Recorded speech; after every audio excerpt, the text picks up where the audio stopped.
नमस्कार दोस्तों, मैं आचार्य ध्यान आवीन और यहाँ एक साधक ने पूछा है कि हम परमात्मा को ढूंढ रहे हैं कई जन्मों से,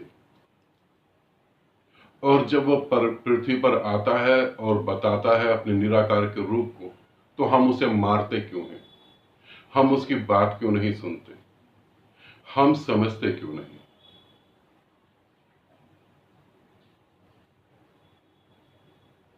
तुमने जो प्रश्न पूछा है, तुम्हें ऐसा लग रहा है कि तुमने बहुत अच्छा प्रश्न पूछा और तुम मेरे प्रेम में हो, इसीलिए तुमने मुझसे पूछा है। तुम्हारा ये प्रश्न भी परमात्मा को चोट करने के लिए काफी है। यदि तुम्हें पता होता कि परमात्मा सामने है तो तुम प्रश्न न पूछ पाते, बल्कि उसमें लीन हो जाते और परमात्मा हो जाते। फिर प्रश्न तो नहीं उठता। गुरु के सामने बैठ के अगर तुम्हारे मन में प्रश्न उठ जाए तो तुम गुरु के सामने उपस्थित हो ही नहीं। शरीर मात्र वहां पड़ा हुआ है, मन तो कहीं भटक रहा है। फिर भी उत्तर को हम समझते हैं, बहुत साधकों के लिए जरूरी होगा। परमात्मा निराकार अध्यात्म, हमें ऐसा लगता है ये सब जितना पुराना होगा उतना अच्छा होगा। आज की जीवन शैली बदल गई है। कभी गर्मी लगने पे पीपल के पेड़ के नीचे लोग बैठते थे, आज घर में एसी है। कभी लोग बैलगाड़ी से चलते थे, पैदल चलते थे, आज घूमने के लिए हवाई जहाज है, कारें हैं, तमाम और साधन है। कभी लोग पत्ते बांधते थे, नंगे घूमते थे, आज अच्छे अच्छे ब्रांडेड कपड़े हैं। कभी पढ़ने के लिए लोग मिट्टी पर, धरती की मिट्टी पर लिख के चीजें समझते थे, आज पढ़ने के लिए लैपटॉप है, कंप्यूटर है और बहुत सारी चीजें हैं। कभी शिक्षा आमने सामने बैठ के दी जाती थी, आज इंटरनेट के द्वारा कहीं भी तुम अपने ज्ञान को भेज सकते हो। कभी गुरु को भी दूसरे शिष्य को ज्ञान देने जाना पड़ता था पैदल, आज उसकी जरूरत नहीं है। तुम्हारे जीवन में सारी चीजें बदल गई हैं, सारी चीजें बदल गई। तुम्हारा अध्यात्म बाबा आदम के जमाने का ही होना चाहिए। आध्यात्मिक चेंज कुछ चेंज नहीं। अब तुम वो बैलगाड़ी से यात्रा कर रहे हो। श्री विद्या साधना बैलगाड़ी से, शिव की मूर्ति को पूजो बैलगाड़ी से, वृंदावन में कृष्ण है बैलगाड़ी से। अरे वृंदावन में कृष्ण होते तो सारे लोग कृष्ण हो जाते। अब बैलगाड़ी चल रही है। अयोध्या में राम है, बैलगाड़ी चल रही है। किसी धार्मिक स्थल पर किसी गुरु का जुड़ा होना, अब बैलगाड़ी चल रही है। अब तुम लगे हो बैलगाड़ी में टुक टुक टुक टुक करने, और फिर तुम्हें बताने वाले भी हैं। और मजेदार बात तो यह है, तुम कथा कहानी सुन के ही संतुष्ट हो जाते। किसी गुरु ने कहा कि मेरा दिमाग अमेरिका में चेक करा गया, वैज्ञानिकों ने चेक करा, उन्होंने सर्टिफिकेट दिया। तुम्हें पता है वैज्ञानिक की एजुकेशन क्या थी वहां की? वो वैज्ञानिक कहीं स्कूल में पढ़ा भी था? तुमने सर्टिफिकेट भी देखा? नहीं, तुम संतुष्ट हो गए। संतुष्टि काफी, विचारों से संतुष्ट हो गए। 40 साल से गुरु को साथ जुड़े हो और हो कुछ नहीं रहा जिंदगी में। काम वासना वहीं की वहीं पड़ी है, ईर्ष्या द्वेष वहीं पड़े हैं, पैसे में मोह वैसे ही है, मृत्यु भय वैसे ही है। 40 साल 50 साल, और कुछ लोग तो इतने महान हैं उनकी पीढ़ियां चल रही हैं।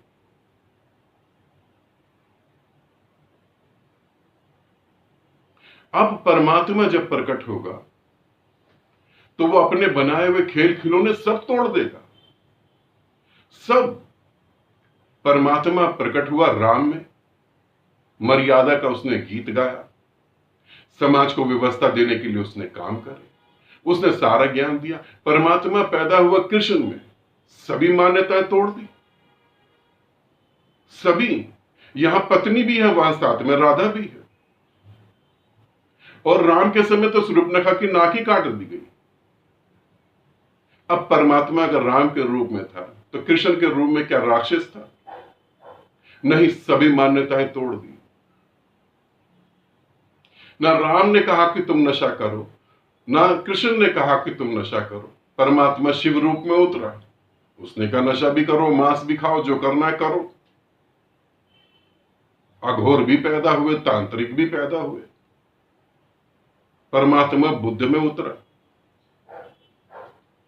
महावीर में उतरा, उन्होंने कहा अहिंसा और हिंसा की तरफ चलो।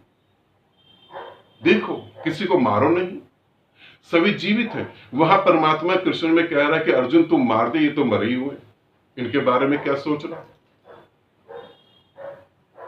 परमात्मा जब भी प्रकट होगा तो तुम उसे मारने की कोशिश करोगे, क्योंकि वो तुम्हारी बैलगाड़ी तोड़ देगा और तुम बैलगाड़ी में चलने के आदी हो गए। वो बैलगाड़ी की बात ही नहीं करेगा, वो कहेगा अभी इसी समय हो जाएगा सब कुछ। और वो बार बार उतरता है। तुम्हें बता दिएगा, कभी कोई बुद्ध सदी में होता है, हर सदी में कई बुद्ध होते, हर सदी में कई बुद्ध होते। ये उस समय की बात कही गई है जब ज्ञान को फैलाने का कोई रास्ता नहीं था। तुम्हें नहीं पता पड़ोस के गांव में क्या हो रहा है, तुम्हें नहीं पता दूसरे शहर में कहां बुद्ध पैदा हो गया। आज तुम देखो, ऐसा कोई देश नहीं जहां बुद्ध पुरुष नहीं हो, और जहां भी वो उतरेगा वो नए रूप में उतरेगा, सारे रूप तोड़ देगा, उसे तुम बर्दाश्त न कर पाओगे। ओशो रजनीश में परमात्मा उतरा, तुम बर्दाश्त ना कर पाए। जब तक उसे पृथ्वी से विदा नहीं कर दिया तब तक उसके मंदिर नहीं बने। आज उसके नाम का तुम गुण गाओ, कुछ भी कर लो, घटना तो नहीं घटेगी अब तो। परमात्मा जब इस पृथ्वी पर उतरेगा तो वो अपनी घोषणा स्वयं करेगा।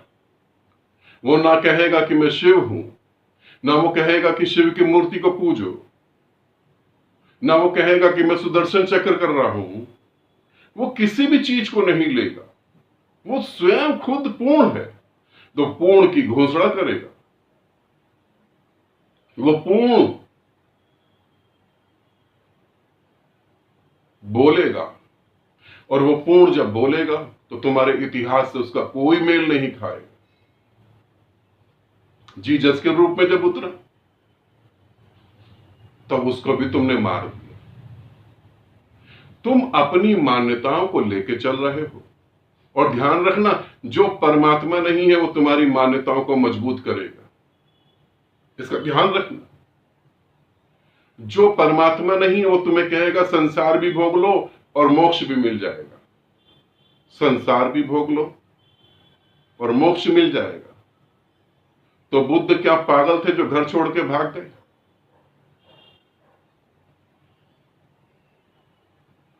महावीर, कबीर, इन्होंने संसार फिर भोगा ही क्यों नहीं? नहीं, तुम्हें धोखा खाना पसंद है, इसीलिए तुम्हें धोखा दिया जा रहा है। और जब सच में कोई परमात्मा उतरेगा तो तुम उसका विरोध करोगे ही करोगे, क्योंकि वो तुम्हारे अपोजिट खड़ा हो जाएगा। परमात्मा इतिहास में नहीं होता, परमात्मा होने के बाद उसका इतिहास बनता है। ध्यान रखना, कृष्ण जब तक थे तब तक वो इतिहास में नहीं थे, जब विदा हो गए तब वो इतिहास में आए।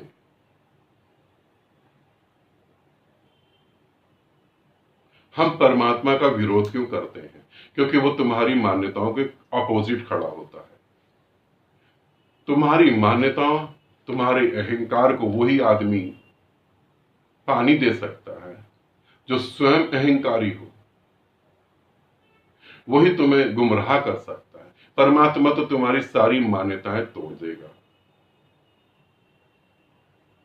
क्योंकि उसको मान्यताओं का पता ही नहीं। देखा है सागर के किनारे बच्चे रेत का छोटा छोटा मकान बनाते हैं, सागर को पता ही नहीं, लहर आती है सब तोड़ के चली जाती है। रेत सागर की वजह से है, जहां सागर नहीं होता वहां रेत भी नहीं होती।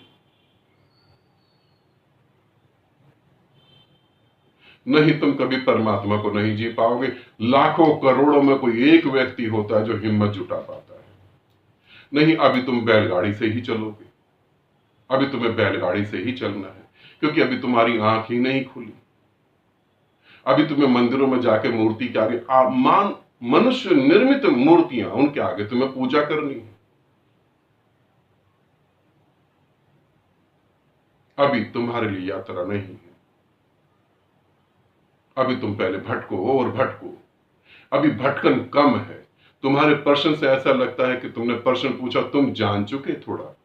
नहीं, तुम बिल्कुल नहीं जाने। जान चुके होते तो तुम पूछते मैं और गति कैसे करूं।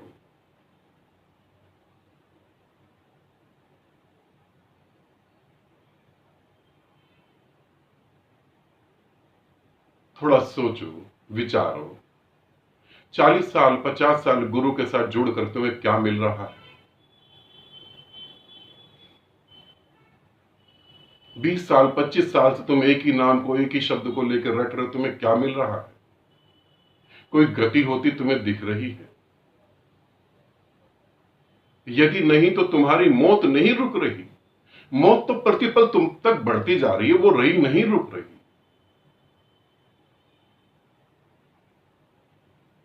गुरु तुम्हें मृत्यु के बाद मिलेगा और तुम्हें आगे ले जाएगा। जो मृत्यु से पहले तुम्हें मोक्ष न दे सका, वो मृत्यु के बाद क्या मिलेगा तुमको?